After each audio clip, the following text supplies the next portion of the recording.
여러분 사랑하셔서 오늘도 걸어간 주일, 복된 주일 이 자리에 인도하신 줄로 믿습니다. 우리가 좀 요한계시록 말씀을 보고 있는데 점점 말씀이 좀 어려워지는 것 같죠. 그러나 이 시간 성령 하나님께서 또 들을 길을 열어주셔서 깨닫는 마음도 주실 줄로 믿습니다. 오늘 말씀의 제목은 진노의 일곱 대접입니다. 우리가 9절까지 읽었는데 넷째 대접을 소돔에 재앙이 일어나는 9절까지가 이제 9절까지 말씀인데 셋째 대접 쏟는 재앙까지만 말씀을 볼 것 같아요. 길어서 시간 되는 대로 말씀을 전하고 다음 주에 이어서 말씀을 전하도록 하겠습니다. 계시록 16장 전체는 일곱 대접의 재앙에 대하여 말씀하고 있습니다. 마지막 재앙인 만큼 그 재앙의 강도나 범위가 정말 크다는 거죠. 그래서 지금까지 내려진 재앙과는 비교될 수 없는, 우리가 이제 재앙을 생각해 보면 세 가지로 알 수 있죠. 3대 재앙. 첫 번째가 일곱인의 재앙 그랬습니다. 두루마리에 봉인된 일곱인 하나씩 뗄 때마다 이 땅에 재앙이 임하는 재앙이었고, 두 번째는 일곱 나팔의 재앙. 천사 일곱이 나팔을 받아서 나팔을 불 때마다 자연계, 인간에게 또 여러 가지 재앙들이 일어나는 것을 보았습니다. 이제 점점 심화되는 과정인데 오늘은 일곱 대접입니다. 황금 대접을, 금 대접을 천사들이 받아서 첫 번째 대접 부을 때 또 땅에 엄청난 재앙이 임하고, 두 번째 대접을 부을 때 바다에 엄청난 재앙이 임하고, 세 번째 대접을 부으니까 강들과 물의 근원에 엄청난 재앙이 일어나죠. 또 이제 네 번째부터 다음번에 이제 보려고 하는데, 오늘 본문은 일곱 대접의 전반부, 일곱 대접 재앙의 전반부다. 9절까지는. 그리고 10절로 22절까지는 나머지 이제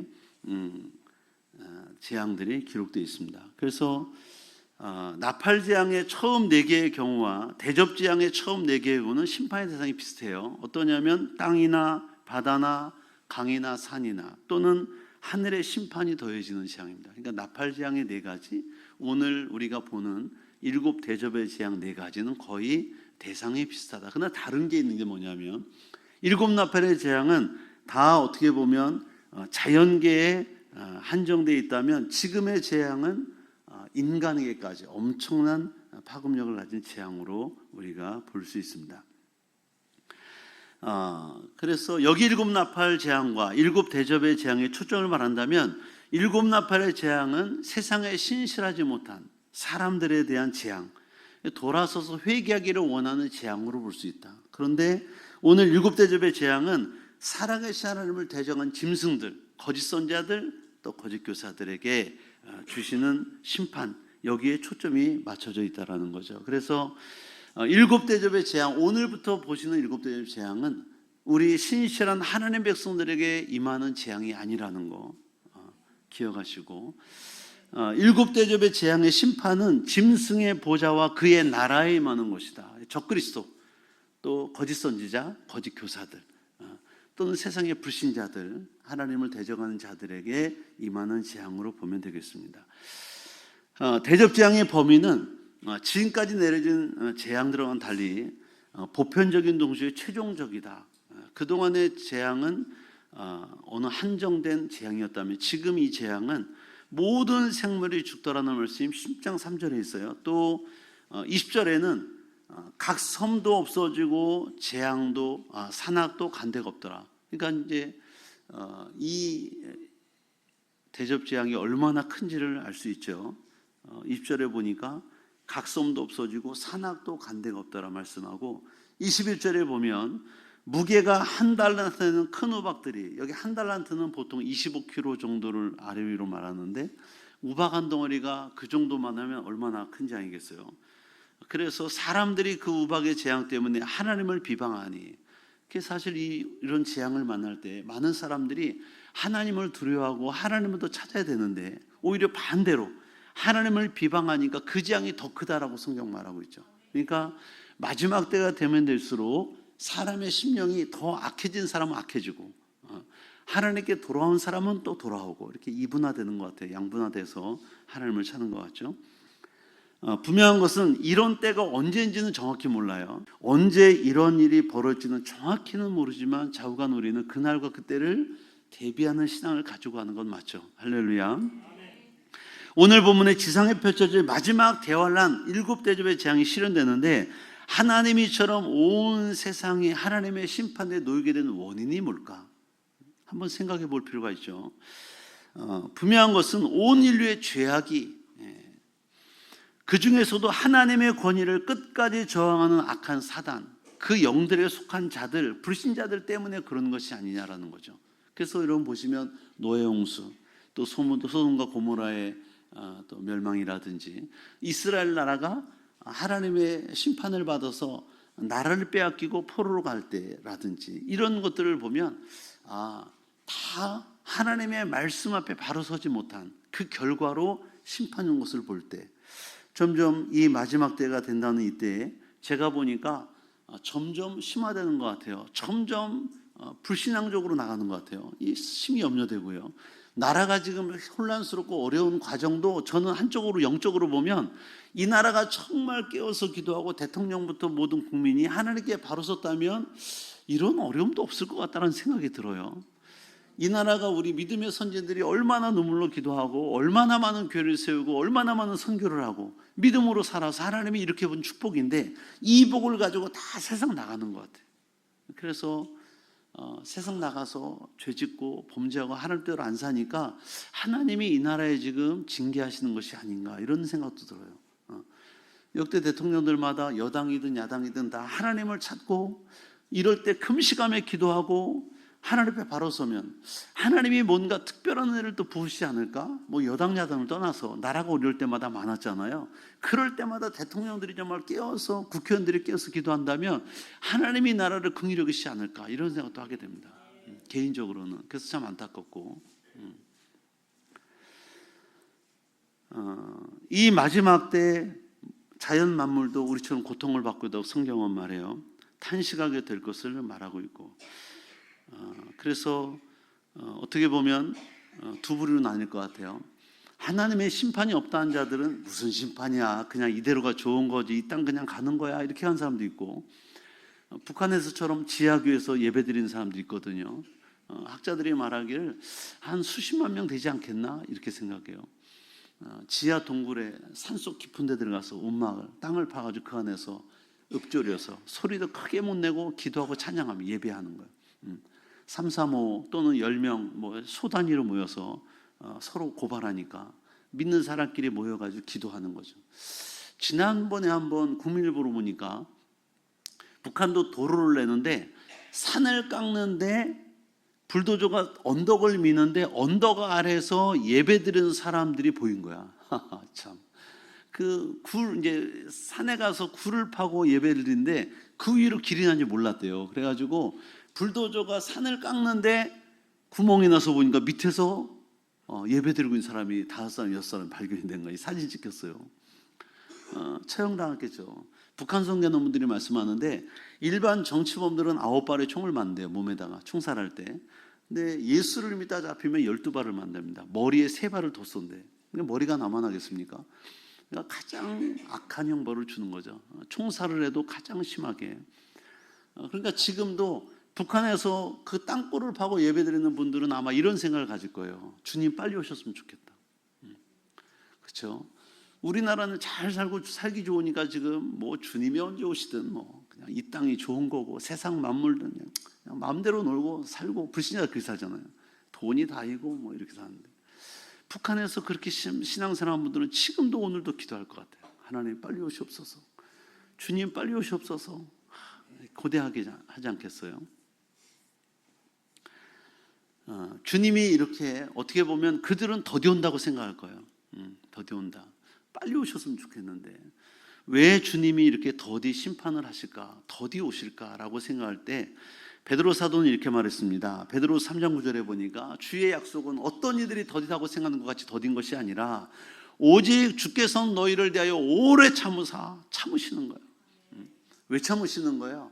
아무도 멸망하지 않도록 다 회개하고 주 앞에 나오기를.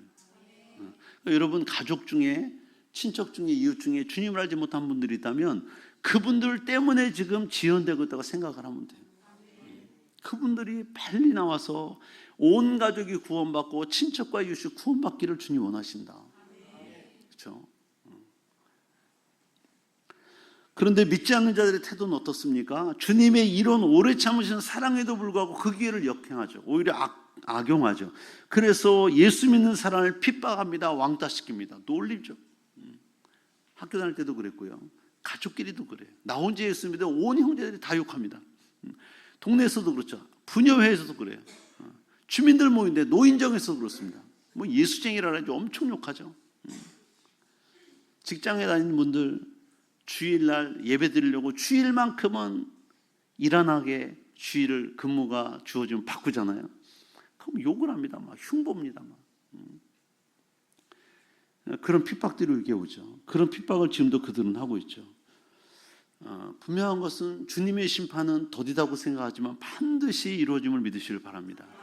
마태복음 5장 18절에 보니까 주님 말씀하시기를 진실은 너에게로 오노니 천지가 없어지는 율법의 1.1획도 결코 없어지지 않냐고 다 이루리라.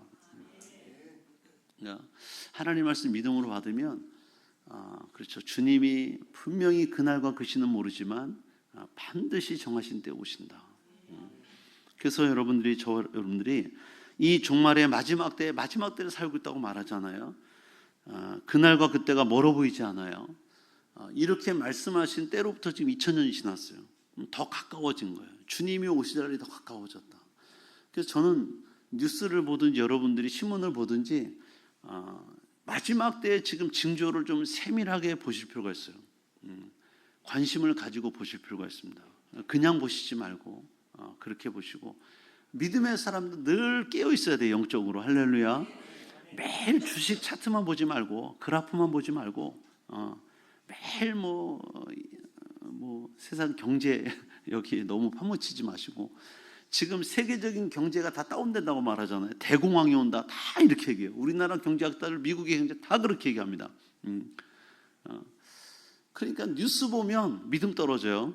그러니까 뉴스는 안 볼 수 없지만 헤드라인만 보고 웬만하면 보지 마세요. 저는 신문만 봐. 그래서 뉴스 안 봐. 요즘에 신문도 안 봐. 나라가 너무 힘들고 어려우니까 안 보게 되더라고요. 그냥 기도만 하는 거, 기도만. 하나님 이 나라 붙잡아 달라고. 신문 안 본 지 다 일주일 됐어요. 그냥 쌓여가고 있어요. 안 봐. 미션 나는 그냥 좀 보는데 안 봐. 왜냐하면 이제 세계 경제 동향 같은 것도 보면 자꾸 믿음 떨어집니다. 그러나 우리 믿음의 사람들은 하나님께서 반드시 구별해 보실 줄로 믿습니다. 오늘 본문 들어가면 16장 1, 2절 말씀 보면 이렇게 말씀하죠. 또 내가 들으니 성전에서 큰 음성이 나서 일곱 천사에게 말하되 너희는 가서 하나님의 진노의 일곱 대접을 땅에 쏟으라 하더라. 땅에 쏟으라는 거 첫 번째 천사에게. 땅에 쏟음의 짐승의 표를 받은 사람들과 그 우상에 경배하는 자들에게 악하고 독한 종기가 나더라. 악하고 독한 종기하면 엄청난 종기입니다. 저희 어렸을 때 이야기를 일부 예배 때 했는데 그때는 고약을 많이 붙였어요. 종기가 나서 고르면 그 고름 빼낸다고 종기를 많이 붙였어요. 이 땡땡 씨 고약이 있었어요. 그래가지고 그거를 많이 붙이고 머리에 붙이네, 목에 붙이네, 막 손과 몸에 붙이네, 엉덩이 붙이네, 막 그거 다음에 땡땡 불어가지고 눕지도 못하고 막 밤새 잠도 못 자고 막.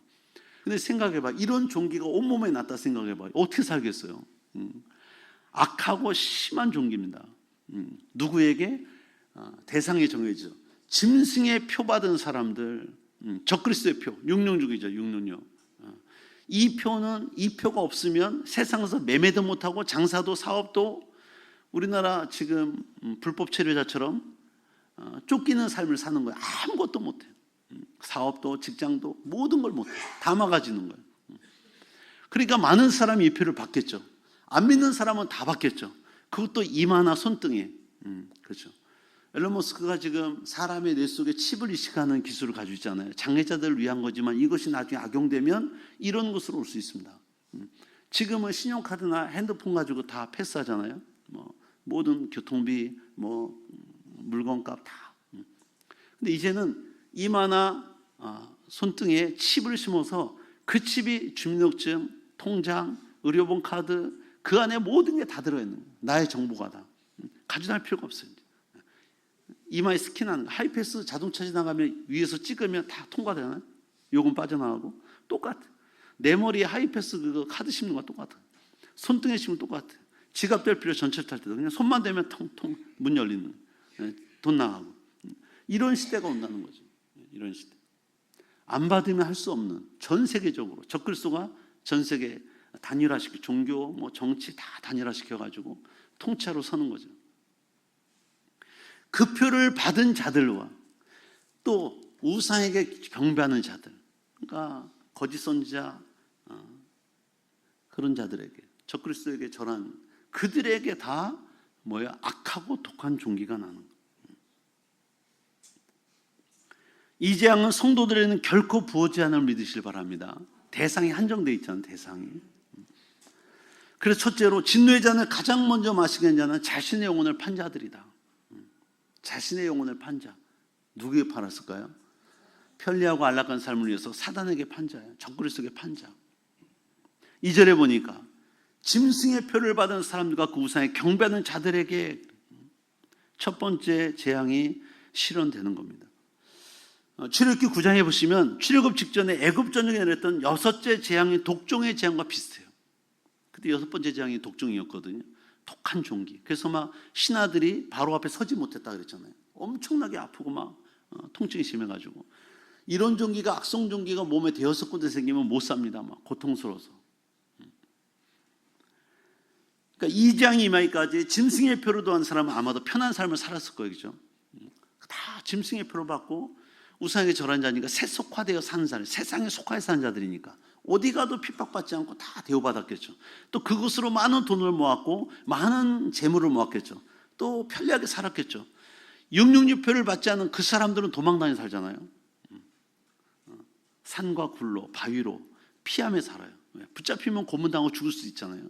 그러니까 그것을 피해서 666표 받으면 또 지옥 직행이니까 구원받을 길이 없잖아요. 666표를 받는 즉시 구원 없습니다. 성경 그렇게 말하잖아요. 그러니까 이것 안 받으려고 막 산으로 들로 공권력에 잡히면 안 되니까 도망다니며 산 3년 반을. 3년 반은 평화를 약속했지만 마지막 3년 반은 환란이니까 3년 반 동안을 피해야 돼. 산으로 들로 굴로 막 얼마나 힘들겠어요. 그러나 이 표를 받은 사람은 그것 때문에 대우받고 그것 때문에 장사하고 그것 때문에 돈 벌고 얼마나 편하게 안락하게 살았겠어요. 육체적인 즐거움 또 평안을 누리고 살았는데, 그러나 그것은 성경 보니까 한정된 시간 안에 평안함이었다. 한정된 시간 안에 안락함이었다라는 거예요. 물질 만능주의가 주는 그 편리함을 놓지 못하는 거지. 돈을 못 넣는 거예요. 돈을 못 넣는 거예요. 그래서 그 유혹에 넘어가서 마침내 그들이 가장 평안함과 재정지율과 정원이 지속될 걸 생각했지만 이날 그것은 끝난다. 그것이 끝난 날이다.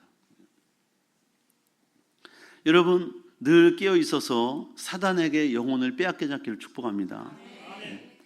이 세상에 속하여 살면 빼앗긴 거예요. 여러분의 마음과 생각이 이 세상에 완전히 파묻혀 사는 사람이 뺏긴 겁니다. 탈출하셔야 돼. 엑소스 나오셔야 돼. 하나님께 나오세요. 우리는 세상 속에 살지만 세상과 구별하여 사는 자들이에요. 할렐루야. 잠언 8장 3절 말씀 보니까 이렇게 말씀해요. 나를 잃는 자는 자기의 영혼을 해하는 자래요. 주님을 잃는 자는 자기 영혼을 해하는 자, 망친 자라는 거예요. 나를 미워하는 자는 사망을 사랑한 자래요. 하나님을 미워해요? 그러면 자기는 사망을 사랑하는 자라는 거예요. 반대로 말하면 그것은 곧. 그러니까 우리가 어떻게 살아야 될까요? 베드로전서 2장 11절의 말씀 보면 이렇게 말해요. 사랑한 자들아, 거류민과 나그네 같은 너희를 권하노니, 베드로 사도가 권면하는 거예요. 지금 우리가 지금 사는 땅은 나그네 삶이에요. 태어날 때 아무것도 가져온 것이 없어요. 죽을 때도 아무것도 못 가져. 제가 몇 번 얘기했죠. 빈손으로 왔다 빈손으로 가는 인생, 나그네. 이 땅에 하나님의 것을 잠시 렌트해서 빌려 쓰다 가는 거야. 사용하다 가는 거야. 그죠? 그 나그네라고 표현해요. 우리가 갈 집이 있어. 여기는 간이역이다. 종착역이 따로 있어요. 이 세상은 녹약역이야. 그냥 지나가는 거예요. 동천 가든 연천 가든 동착역이 있어요. 할렐루야. 그런데 이런 삶인데 우리가 이 땅에 마음 두고 영원히 살 것처럼 살면 안 된다. 짐승표 받으면 안 된다. 우상에게 절한 자로 살면 안 된다. 이 세상에 속하여 살면 안 된다. 그 말이죠. 여러분 살아온 날 생각해봐. 며칠 지난 것 같지 않아요? 여기 지금 80 되신 분도 있고 70 되신 분도 있고 60 되신 분도 있고 다 대가 틀리잖아요. 생각해봐. 80 되신 분 생각해봐요. 80세 평생 살아온 날이 한 8해 살아온 것 같지 않아요? 8해? 응? 꽃다운 나이에 시간대가 어제 같은데 저도요 군대 갔다 온 지 어제 같아요. 마음은 청춘이에요 지금. 응? 그렇다니까. 영혼을 걸어서 싸우는 육체의 정욕을 제어하라. 육체가 원하는 삶을 제어하라는 거야. 절제하라는 거야. 이 땅이 다가 아니다. 할렐루야. 하나님이 교회를 세우시고 저를 세우시고 여러분 부르신 이유는요, 이런 진리의 말씀을 깨닫고 아직도 못 깨닫는 분들에게 전하라는 거예요. 먼저 깨달은 제가 여러분에게 전하는 것이고, 여러분들이 깨달았으면 여러분 가족과 이웃들에게 전하라는 거예요. 그들은 세상이 다인 줄 알고 살잖아요. 얘들아, 세상이 다가 아니야. 나도 니네만한 나이가 있었어. 군대 간 날 기억해요. 지금도 10월 19일 철원으로 가가지고 그 겨울에 영하 18도에 빨래를 했어요. 비누가 안 녹아가지고 육군복이 때는 녹색이었잖아요. 대청 가서 얼음 깨고 빨래를 하는데 세수비누 네모난 거 있잖아요. 그거를 녹색 그 군복에 이렇게 비비면 그냥 얼어. 이렇게 물도 얼지만 얘도 그게 빨래야. 물에다가 그냥 비누 묻히고 나오는 거 아닌가. 다 옷 입고 온 거 보면 다 빨래 비누가 희끗희끗 다 묻어 있어요. 녹지도 않아가지고. 그러고 살았어요. 그때가 어제 같다니까. 어제. 근데 이제 아들이 군대 갔다 제대하고 벌써 결혼할 때가 다 됐잖아요. 그러니까 세월은 금방 갔어요. 이 땅은 영원한 게 아니다. 할렐루야. 그래서 여러분, 우리가 이러한 재앙의 말씀 단지 그냥 무서워하고 두려워할 것이 아니라 정말 우리가 마지막 때에 세속화되면 안 되겠다. 짐승의 표 받으면 안 되겠다. 할렐루야. 앞으로라도 혹시라도 이런 일이 전 세계적으로 짐승의 표를 받으라 할 때는 좋게 얘기하겠죠. 아주 편리한 시대에 됐다. 이마에 침만 씌우면 된다. 5초면 된다. 잠깐 착하면 들어갈 거야. 아마 손등도 착하면 들어갈 거예요. 어렵지 않을 거예요. 그거 받아라. 여기에 다 너의 정보가 들어간다. 지갑, 카드 안 가지고 다니는데 핸드폰 안 가지고 다닌다. 다 된다. 이래도 절대 받으면 안 된다. 아멘. 할렐루야. 아멘. 아무리 편리한 시대가 와도 절대 안 된다. 기억하세요. 아멘. 받으면 구원 없습니다. 아멘. 둘째로 만물이 함께 고통당한 이유는 인간의 죄 때문이라는 거죠. 3절에 보니까 둘째 천사가 그 대접을 바다에 쏟음에, 조그맣게 땅에 쏟았어요. 첫째 천사가 바다에 쏟음에 바다가 곧 죽은 자의 피같이 되니 바다 가운데 모든 생물이 죽더라.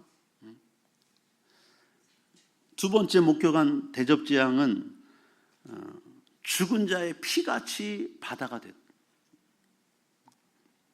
이 장면은 출애굽기서의 애굽에 내린 첫 번째 재앙, 나일강의 피로 변하잖아요. 나일강의 피로 변하는. 그래서 고기들이 막 썩어 냄새나고 막 악취가 나서 사람들이 샘을 팔아 다녔대요. 샘. 지하수 샘물은 맑은 물이 올라올 거니까. 제가 이집트를 갔어요. 나일강을 가봤어요. 그 나일강 유역은 푸르러요. 나무도 파란 나무가 많고, 근데 나일강 유역을 지나가잖아요. 다 황토색이야. 먼지 바람에 황토뿐이 없어요. 도시도 매연에 찌들어가지고 뭐 다 회색빛. 도시가 건물이 다 회색이야. 매연에 막 이 비가 와야 좀 씻겨내가지고 건물이 깨끗하잖아요. 매연에 먼지에 그냥 도시가 다 그래. 제가 보니까 카이로 박물관 앞에 가도 거의 뭐 우리나라처럼 멋지질 않아요. 먼지하고 다 매연해. 제가 가서 놀란 게 우리나라 포니완 자동차 문자가 없는 차가 택시로 쓰고 있다는 거. 20년 전에 갔다 오긴 했지만 이집트를 그랬어요. 참 대단하다. 그 나일강의 피로 되는 재앙, 이게 이제 출애굽기서의 첫 번째 재앙인데 이 재앙과 비슷하다.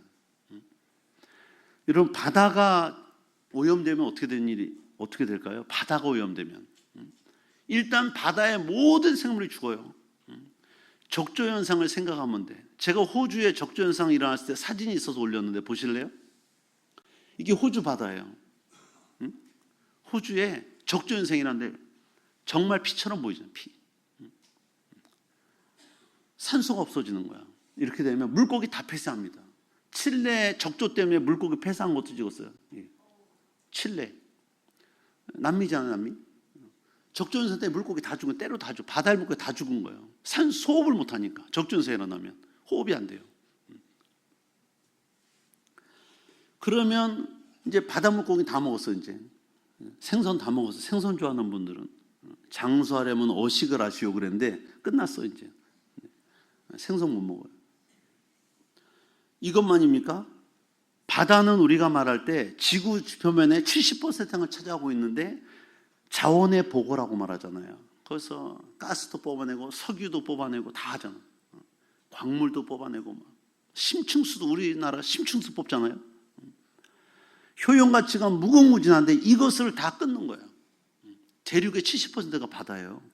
그럼 지구의 70%를 잃었다는 거야. 이제 30% 남았다는 거야. 아까 땅에다 대접 첫 번째 재앙 쏟으니까 독한 종기, 악한 종기가 다 퍼지잖아요. 인간에게. 두 번째는 바다가. 이 이유가 뭐냐? 왜 이렇게 되느냐? 인간의 죄 때문이다. 여러분 노아 홍수를 보십시오. 소돔과 고모라가 망한 걸 보세요. 이스라엘이 포로 잡혀가고 땅이 망하고 나라가 망한 걸 보십시오. 다 죄 때문에. 죄는 뭐예요? 하나님의 말씀을 떠나는 거야. 하나님의 말씀대로 살자는 게 다 죄예요.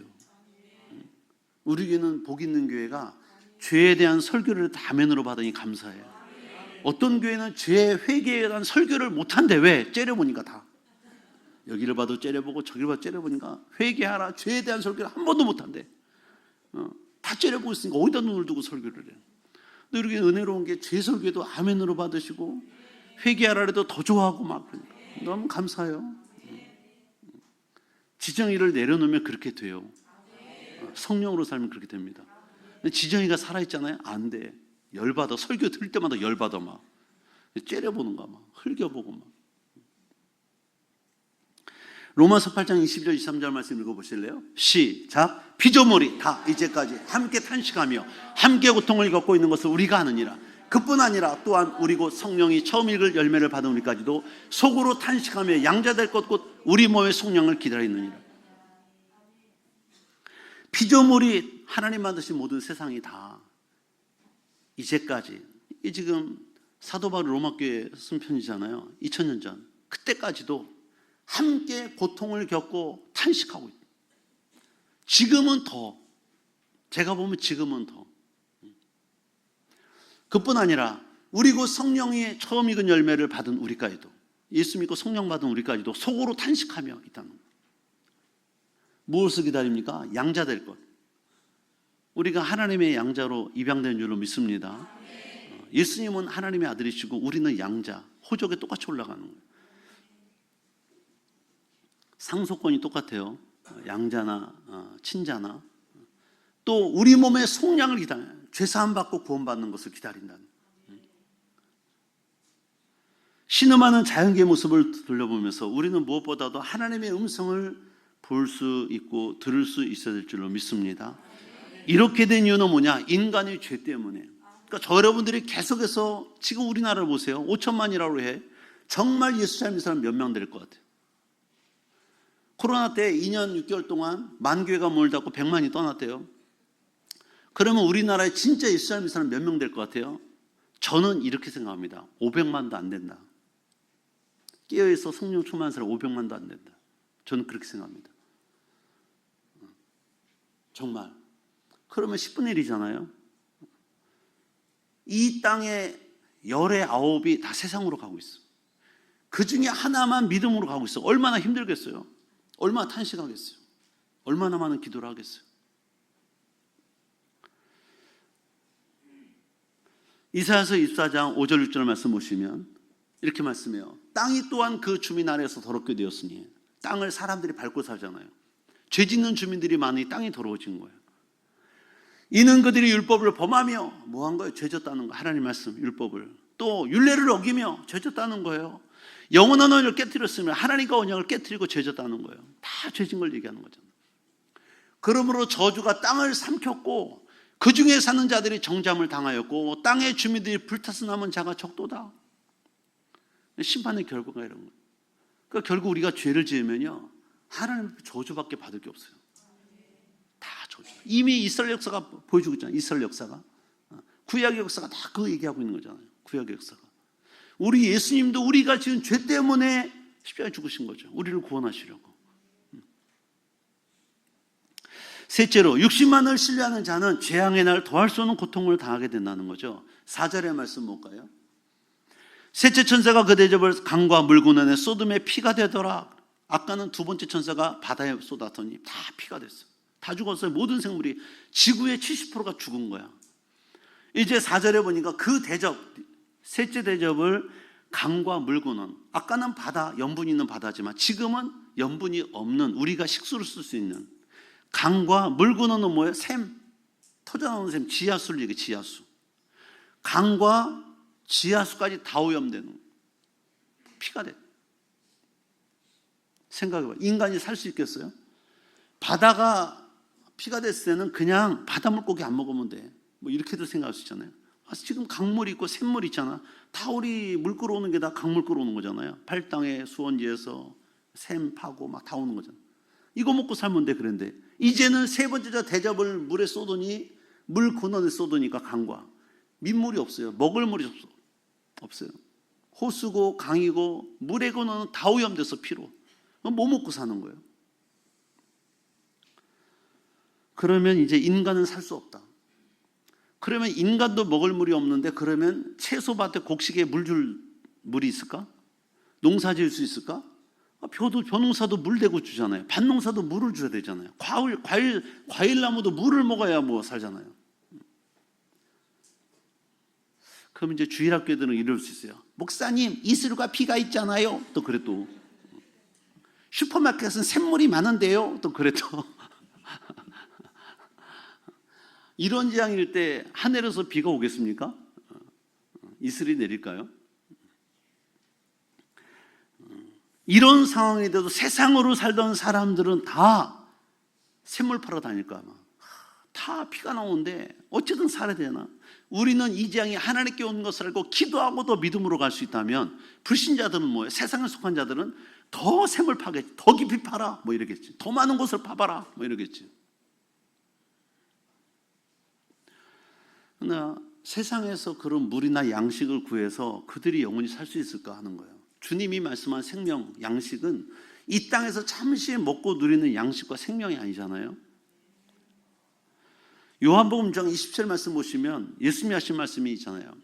썩을 양식을 위하지 말고 영생하도록 있는 양식을 위하여 하라. 이 양식은 인자가 너에게 주리니 인자는 아버지 하나님께서 인치신 자니라. 예수님 말씀하시는 거예요. 그러니까 예수님을 대적하고 하나님을 대적한 사람들은 다 땅에서 샘을 파고 양식을 구하고 다닐 거 아마 이 정도 되면. 그죠? 그러나 주님 말씀하는 거죠. 썩을 양식이다 다. 이 땅에서 80년, 70년, 60년 살아봐자 다 썩어질 것. 다. 한 800년 사실 분 한번 있으시면 손 한번 들어보실래요? 공 하나 더 붙여가지고. 한 800년 사실 분 손 한번 들어. 80세도요 잘 사시는 거예요. 사람이 70이요 인생이 강건한 80이에요. 강건해야 80이에요. 우리 교회는 40대 들어가시면 50대 들어가시면 60대 70대 다 많았어요. 80대 몇 분 안 계셨어요. 지금 우리 교회 김영숙 집사님 어머님이 지금 102세. 제가 알기로는 얘기 들으니까 제일 고령이신 것 같아요. 그러죠. 90세 넘으신 분도 계시고 80세 살아도 잘 사는 거예요. 이 땅의 건 다 어차피 썩어질 것이다. 다 지나간다. 근데 하나님 나라는 영원하잖아요. 영생하도록 있을 양식. 영원한 생명 얘기하는 거예요. 영원한 양식. 세상 사람은 이런 재앙이 오면 다 마실 물, 먹을 거리를 찾아다니지만 믿는 자들은 이것 아무것도 아니다. 영원히 써질 양식. 영원한 천국을 소망하며 사는 거죠. 할렐루야. 그러니까 여러분, 영원이라는 시간의 단위와 이 땅에서 70년, 80년, 100년의 세월은 차이가 안 난다. 엄청난 차이라 했잖아요. 제가 또 한 번 얘기할게요. 그냥 귀하지 모시박이 해야 돼. 이 땅의 100년의 세월은 100원짜리야. 100원짜리. 돈 계산이 빠르죠, 여러분들은. 돈만 얘기하면 눈이 번쩍 뜨잖아요. 돈 얘기한다고. 100년 세월은 100원짜리 동전 하나. 그러면 9,999억 년을 얘기하면, 저는 이제 억년까지가 이제 제가 다 말할 수 있는 단위니까, 뭐 경해도 있는데 감이 안 오니까 9,999억 년을 산다. 100원짜리 동전과 9,999억 원을 가진 사람이 지나가다 100원짜리 떨어졌다고 그거 밟고 서 있겠냐? 사람 지나가면 주술라고. 없잖아. 100원짜리야 9,999원과 비교가 됩니까? 안 돼요. 영원할 삶이란 9,999원보다 더 많은 거, 영원히 시작도 없고 끝도 없는 게 영원인데, 그런 거지만 100년이라는 세월이, 우리가 그렇게 귀하게 생각하는 100년이 100원짜리 동전 하나예요. 9,999억 원을 100원짜리를 바꿔서 이 100원짜리 던져놓으면 찾지도 못해요. 어디 갔는지 몰라. 차이가 안 돼. 차이가 그 정도로 아니에요. 그러니까 우리가 이 땅에 살면서 이 삶이 물론 아름답고 좋아야 되지만 이 땅의 세월이 다가 아니다를 깨닫자는 거죠. 가치를 생각할 때 100원짜리 동전 하나다. 할렐루야.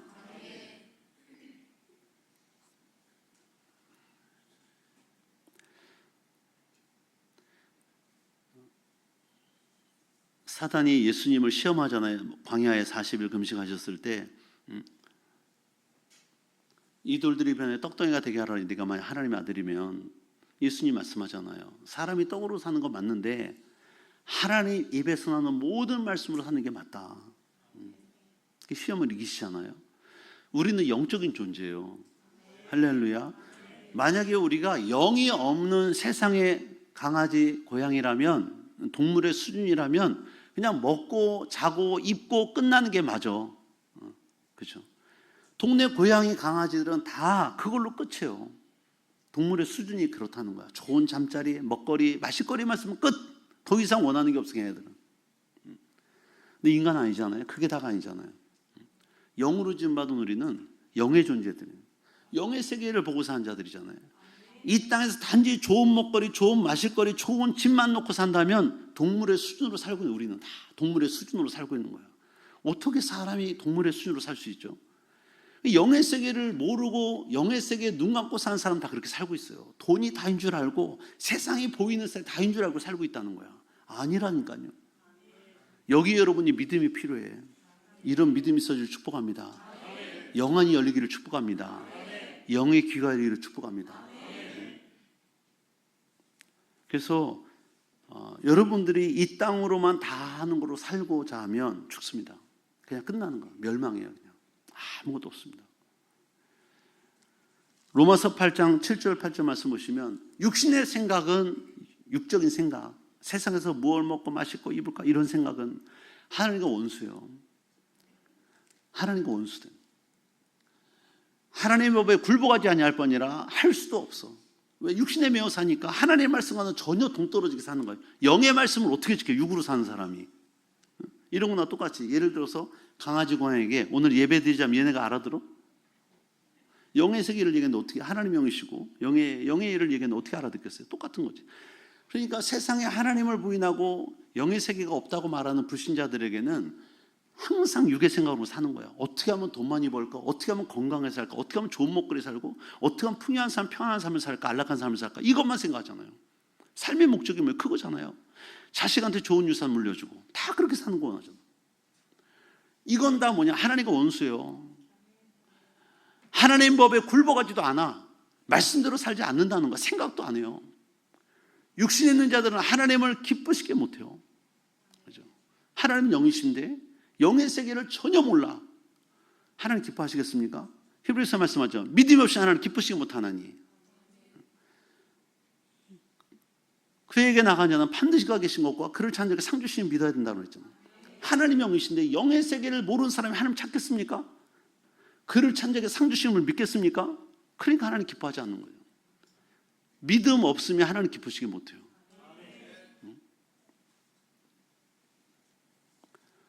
그래서 저 여러분들이 믿음으로 가잖아요. 하나님 기뻐하십니다. 특별히 주님이 우리에게 주신 마지막 명령, 믿음으로 살면서 가서 모든 민족을 제자로 삼아 아버지의 아들과 성령으로 세례를 붓고 내가 너에게 분만 모든 가르쳐 지키게 하라. 이 말씀을 지키고 하는 우리는 하나님의 사랑할 줄로 믿습니다. 그렇게 가는 거예요. 영의 세계를 바라보고. 마지막으로 마지막 재앙, 오늘 넷째로 최후의 심판이 있음을 보여준 징조인데 5절의 말씀 보니까 5절 내가 들으니 물을 차지한 천사가, 조금 아까 물을 차지한 천사 누구죠? 강과 물의 근원에 피를 대접부었던 셋째 천사죠. 전에도 계셨고 지금도 계신 거로 가시니 이렇게 심판하시니 의로우시도다. 계시록 1장 8절에 보면 장차 오실이라고 말씀했는데 여기에는 장차 오시라는 말씀이 없어요. 그만큼 임박했다, 임재하셨다 이런 의미죠. 근데 그 이점이 이러한 일이 뭐냐면 하늘과 땅과 하늘 그리고 바다에 재앙이 부어지는 거죠. 그렇다면 이러한 사실을 우리에게 주는 교훈이 뭐냐? 영적으로 민감하라는 거예요. 여러분이 세상을 바라보면서 일어난 환경들을, 여러 가지 일들을 보면서 영적으로 민감해져라. 징조를 볼 수 있는 분들이 영의 사람입니다. 영적인 일들이야. 지금 하나님이 요한에게 보여주신 이 환상들은 영적인 일이잖아요. 이런 일들을 보아서 깨달을 수 있는 사람은, 징조를 보아하는 사람은 영적인 사람. 여러분은 근래에 일어났던 중에 최고 많은 사건 사고 중에 세월호 사건을 가장 큰 사건으로 볼 거예요. 304명이 죽었죠. 학생 299명과 교사와 포함해서 어른들에서 5명인가 돌아갔잖아요. 304명. 근데 저는 이 사건보다 더 큰 사건이 있어요. 1995년 6월 29일 오후 5시 55분경 삼풍백화점 사건. 그때는 몇 명이 죽었냐? 502명이 죽었습니다. 937명이 부상당했어요. 1000명 가까이. 사진 한번 볼래요? 강남의 삼풍백화점 95년도에 무너져 내렸어요. 옆에서 찍은 거 또 하나 있죠. 완전히 함몰된 거. 이 안에 있는 게 다 무너져 내린 거. 5층부터 5층, 4층, 3층, 2층 완전히 촥 지하까지 다 묻힌 거예요. 500명이 넘게 죽었어요. 근데 중요한 건 뭐냐면 이런 사건이 일어날 때 징조가 있었다. 징조. 5층이 무너져 내렸어요. 관계자들이 보니까 그 건물을 관리하는 사람들 있잖아요. 기둥마다 금이 다 간 거야. 그러니까 이 관계자들이 운영진들에게, 사장단에게 이렇게 말했어요. 빨리 백화점을 폐쇄시켜야 됩니다. 폐쇄. 다 사람 내보내고 폐쇄시켜야 됩니다. 근데 운영진이 뭐라고 말했냐면 관리자들이 아니다. 거기만 못 가게 해라. 사람. 무너진 데만 막아놓고 영업 계속해라. 결국은 오후 5시 55분에 무너져 내렸어요. 500명이 한순간에 죽었다는 거예요. 500명이. 50명도 아니고. 엄청나잖아요. 성수대교 무너졌을 때도 몇십 명 안 죽었어요. 삼풍백화점이 500명을 넘었습니다. 강남에. 저녁 6시경이잖아요. 다 퇴근하고 이제 막 집에 물건 사고 음식물 사고 다 백화점 들어가 사죠. 가까이 여기 있으니까. 다 주민들이, 돈 있는 사람들이다. 다 사서 가는데 500명이 죽었어. 500명. 어떤 징조가 보일 때 빨리 깨어있는 사람들은 사는 거야. 여러분 지금 세상에 일어나는 징조들을 보면서 여러분 깨달으셔야 된다는 거예요. 마지막 때 지금 여러분 예수님 말씀처럼 마태복음 24장 7절 8절 보면 민족이 나라를 대적가 일어나 있고 처처에 기근같이 있으리니 이 모든 것 재난의 시간이라 그러면 어떤 분이에요? 목사님, 태초 이래로 전쟁은 지금까지 계속되고 있었어요. 무슨 전쟁 같은 소리 합니까? 이렇게 말해요. 그분은 이제 못 피하는 거 아니에요. 이런 재앙이 올 때. 세계 전쟁 지금 얼마나 많아요. 엄청나게 사람 죽었잖아요. 러시아가 지금 몇십만? 100만은 채 안 됐죠. 지금 군인 60만, 70만 소리 나왔어요.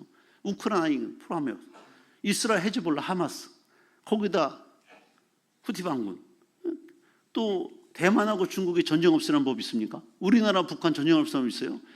중국과 인도가 계속 싸우고 있어요. 국지전.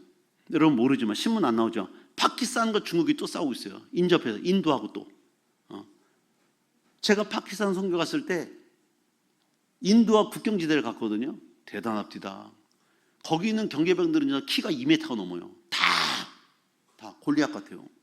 이런 청년들이 다 서는데 인도도 똑같아. 앉으려고 전망대, 상대방 나라를 볼 수 있는 전망대도 서로가 높이고 있어요. 건축을 해. 우리가 가니까 파키스탄 건물 부셨더라고. 왜? 더 높게 지으려고 거기보다. 그럼 여기는 인도는 또 부셔. 더 높게 지으려고. 더 높이 우리나라를 깔아보려고 이렇게 내려다보려고. 국경 지역에서 전망대 이렇게 만들고 있어요. 엄청난 싸움이지, 신경전이죠. 이런 나라들이 우리가 알지 못하는 국전이 많이 일어나고 있다니까요. 그것뿐입니까? 자연계에서 메가톤급 태풍, 지진, 화산 폭발, 가뭄, 홍수, 전염병 다 쓸고 지나가잖아요. 사진 한 장 보여줄래요? 전에는 슈퍼 태풍이라 지금 메가 태풍이라 메가. 얼마나 큰지 나라 하나를 삼켜버릴 정도예요. 이런 게. 거기다가 가뭄 나온 나라 있죠. 홍수 난 나라 있죠. 우리나라 11월 달 폭설 내린 게 100년이 넘죠. 온 지가 100년 넘은 역사래요. 역사 가운데. 기상이변이 막 이래. 해수면의 온도가 올라가면 기상이변이 날마다 나타난대요. 비가 한번 오면 다 홍수급으로 오고, 막 태풍 오면 완전 옛날 태풍 저리 가라고 막 이런 식으로. 그러니까 점점 심화돼 가는 거야. 이런 걸 보면서 주님이 오실 때가 됐나 보다라는 징조를 깨달아야 된다. 근데 많은 사람이 이런 생각 안 하는 거야. 단지 이산화탄소 줄이자. 물론 뭐 나라들마다 협조하면 약간의 정도는 줄일 수 있겠죠. 해수면 온도 높이지 말자 뭐 이런 것도 이제 얘기가 되고 여러 가지 환경적으로 그립스 같은 경우 활동하잖아요, 막. 그런데 이게 자국의 이익을 위해서 나라들이 협조하냐? 그것도 안 해요. 다 탈퇴해. 사회적으로도 디모데후서 3장 1, 2절의 말씀 보면 이렇게 나오잖아요. 너는 이것을 알아. 말세에 고통할 때가 이르니 사람들이 자기를 사랑하고 이미 사도 바울 시대 2000년 전에 이랬다는 거야. 자기를 사랑해. 첫째가. 두 번째 돈을 사랑하고. 세 번째 교만하고. 이 3대 악이 내가 보면 3대 악 같아요. 너무 자기를 사랑하니까 이기적으로 되지 사람이. 남한테 사랑 없어. 배려 없어. 내가 우선 살아야 돼. 나라들도 다 그렇게 반하잖아요. 자국 보호, 이익을 먼저 하잖아요. 그러니까 나라들마다 다 지금 협약이 깨지고 자국 보호로 가는 거야. 자국이 대통령들마다 다 그런 독재자들을 쓰잖아 지금. 자기 나라만 생각하는. 푸틴이 그랬고 시진핑이 그랬고 김정은이 그랬고 지금 트럼프도 그럴 거예요 아마. 다 그렇게 하잖아요.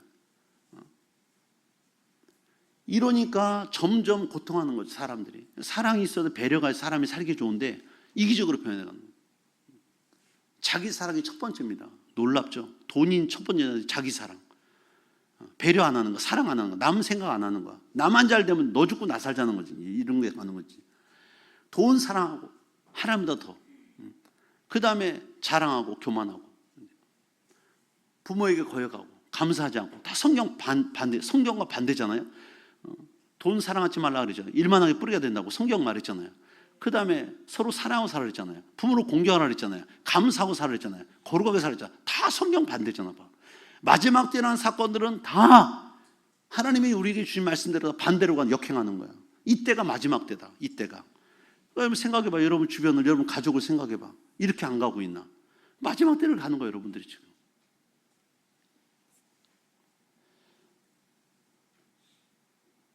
여러분 그래서 저와 여러분들은 우리 의로우신 하나님 천사들이 찬양하잖아요.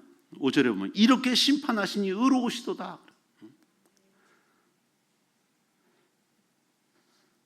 우리 하나님의 그 심판과 판단은 의로우신 줄로 믿습니다. 스바냐서 3장 5절에 보니까 이렇게 말씀하죠. 스바냐서에 그 가운데 계시는 여호와는 의로우사 불의를 행하지 아니하시고 아침마다 빠짐없이 자기의 공의를 비추시거늘 불의한 자는 수치를 알지 못한도다. 자기의 부끄러움 모르는 거. 계시록 16장 15절에 보니까 이렇게 말씀했어요. 보라 내가 도둑같이 오리니 누구든지 깨어 자기 옷을 지켜 벌거벗고 다니지 아니하며. 여러분에게 옷이 있어요. 우리 성도들에게는 우리의 죄를 예수의 피로 깨끗하게 빠른 세마포 옷을 입는다 생각하셔야 돼요. 깨끗한 옷, 흰 옷, 예복이라고 말하죠. 그 옷을 지켜서 벌거벗지 않도록, 부끄럼 당하지 않도록. 그런 자는 복이 있다는 거예요. 언제? 주님이 오신 날. 그러니까 우리가 믿음 사람은 지금 지켜야 돼. 우리의 옷은 우리의 행실이거든요. 성도의 행실, 거룩한 행실. 우리가 믿음으로 살면서 말이나 행동을 거룩하게 가는 거야. 세상에 물들지 아니하고. 흰 옷이라는 말은 오염되지 않은 거예요. 깨끗한 빛나는 세마포. 예수의 피로 씻음받고 깨끗하게 서는 거예요. 여러분들이 세속화되잖아요. 구원 못 받습니다. 이 옷이 없어요. 벌거벗은 자야. 쉽게 말하면 그 옷이 없는 거예요. 벌거벗은 자예요. 수치를 당한다. 수치당하는 거예요. 제가 강이나 바다를 가면 갈매기나 백조나 오리들이 하얀 오리들이 있어요. 얘네들은 물에 앉아도 절대 물에 자기 깃털을 스며들지 않잖아요. 쉬는 시간이면 자기 부리를 가지고 날개 밑에 오일샘이 있대요. 거기에서 기름을 뽑아내서 자기 깃털 하나씩을 다 발라. 그래서 걔네들은 물에 둥둥 떠요. 물이 스며들질 않아. 그 물이 개천물이든 죄송합니다만 더러운 똥물이든 탁한 물이든 흙탕물이든 절대 오염되지 않아. 그냥 날개짓하고 날아가면 하얘 그냥. 저는 마치 그런 것 같아요. 우리가 이 세상을 살 때 이 세상은 죄로 더러워진 세상이지만 여기서 우리의 성결을 하나님 앞에 의로운 행실을 예수의 피로 깨끗하게 씻은 우리의 믿음의 옷을 입고 가는 자들은 마치 그 깨끗하고 하얀 백조나 오리가 하늘을 할 때 그 아름다운 모습 똑같아요. 물에 앉아도 절대 물이 스며들지 않아요. 그냥 방울방울 맺히고 다 떨어져. 날갯짓만 하면. 우리가 그렇게 살아 구원을 받을 수 있어요.